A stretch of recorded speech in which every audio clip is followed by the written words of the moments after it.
ایک بات جو آزمائش میں تکلیف میں بڑی سمجھنے کے لائق ہے اور اس کے لیے بھی بہت ساری راہیں انسان کی کھلتی ہیں، اس کو بھی اچھے طریقے سے سمجھ لیں۔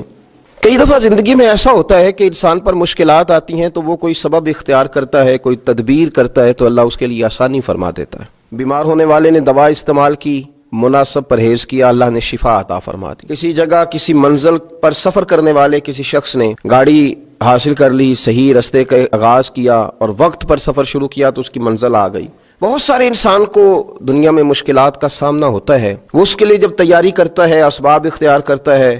کوشش کرتا ہے دنیاوی طور پر، تو کہیں نہ کہیں اس کے لیے راستہ بن جاتا ہے، وہ نکل جاتا ہے۔ لیکن کبھی کبھی زندگی میں ایسا بھی ہوتا ہے کہ چاروں جانب اندھیرا نظر آنا شروع ہو جاتا ہے، یوں محسوس ہوتا ہے کہ نکلنے کے راستے سارے مسدود ہوتے چلے جا رہے ہیں، یوں لگتا ہے کہ مشرق سے لے کر مغرب اور شمال سے لے کر جنوب تک شاید کوئی راستہ ایسا ہے ہی نہیں جو اس مشکل سے نکال سکے۔ بڑے بڑے ذی شعور، عقل و فہم والے اور علم و فن والے لوگ سر پکڑ کے بیٹھ جاتے ہیں، اور جب وہ پوری طرح سے تھک جائیں اور جب لوگوں کے علوم، فنون، گفتگو، لب و لہجہ، عقل، دانش، ٹیکنالوجی، سائنس، طاقتیں، قوتیں، اسلحہ، ہر چیز جواب دے جائے تو کیا مسلمان بھی خاموش ہو جائے؟ جب سب علم و فضل والے ہتھیار پھینک دیں اس وقت پھر کیا رستہ اختیار کیا جائے کہ رستہ بن جائے، آسانی ہو جائے، منزل کی طرف بڑھنے کے لیے سواری کا بندوبست ہو جائے؟ تو میرے رب کریم نے وہاں بھی اپنے بندوں کو مایوس نہیں فرمایا، بلکہ اللہ کریم نے فرمایا وَمَن يَتَّقِ اللَّهَ يَجْعَل لَّهُ مَخْرَجًا۔ سورہ طلاق کو دیکھیے گا، فرمایا جو اللہ سے ڈرتا ہے اللہ اس کے لیے نجات کا رستہ پیدا فرما دیتا ہے، اللہ ہر مشکل سے نکلنے کے لیے اسے رستہ عطا کرے گا۔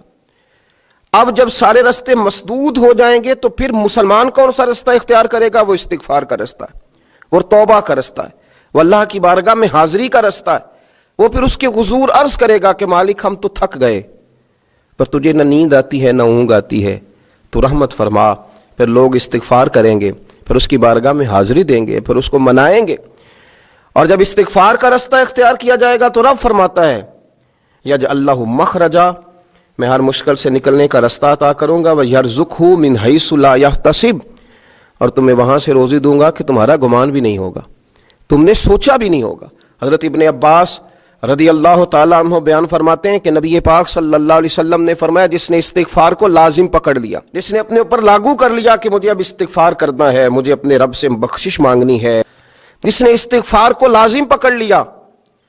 جو اب سارے رستے چھوڑ کے استغفار کے رستے پہ چل پڑا، تو مسند امام احمد بن حنبل میں یہ حدیث موجود ہے، فرمایا جس نے استغفار کا رستہ اختیار کیا اللہ تبارک و تعالی اس کو 3 نعمتیں عطا فرمائے گا۔ یا رسول اللہ صلی اللہ علیہ وسلم کون سی؟ تو حضور نے فرمایا اللہ ہر فکر سے کشادگی پیدا کر دے گا، اس کی جو بہت ساری فکریں ہوں گی، سوچیں ہوں گی، ان سوچوں کو کھول دے گا، اس کے لیے آسانیاں پیدا کر دے گا۔ اس کا یہ معنی بھی کریں کہ اللہ ایسے رستے بنائے گا، ایسے رستے اسے سجھائے گا، اس کے ذہن میں ایسی چیزیں لائے گا جس سے اس مشکل سے نکلنے کے لیے اس کے لیے رستہ بن جائے گا۔ اور پھر نبی پاک صلی اللہ تعالیٰ علیہ وآلہ وسلم نے ارشاد فرمایا کہ اللہ تعالیٰ اس کے لیے ہر تنگی سے نکلنے کی راہ پیدا کر دے گا۔ ایک تو اس کے فکر کو کشادگی دے گا، اس کی سوچ کو کھول دے گا،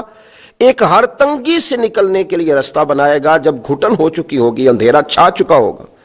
تو جو استغفار کو لازم پکڑے گا اللہ اس کے لیے رستہ بنائے گا۔ اور تیسرا میرے پیارے حبیب علیہ السلام نے فرمایا رب وہاں سے رزق دے گا کہ کبھی اس نے سوچا بھی نہیں ہوگا۔ تو جو استغفار کو لازم پکڑے اس کی اللہ فکر کو کشادہ کر دے گا، اللہ تنگی سے نکلنے کا رستہ بنا دے گا، تو اللہ تبارک و تعالیٰ اس کے لیے وہاں سے رزق کا بندوبست کرے گا جہاں سے اس نے کبھی سوچا بھی نہیں ہوگا، واپس لوٹا جائے، استغفار کا رستہ اختیار کیا جائے۔ میں گزارش کروں گا امت مسلمہ سے کہ صبح کی نماز کے بعد بھی کثرت استغفار ہو، رات کو بھی کثرت سے استغفار ہو، اپنے رب سے معافی چاہی جائے۔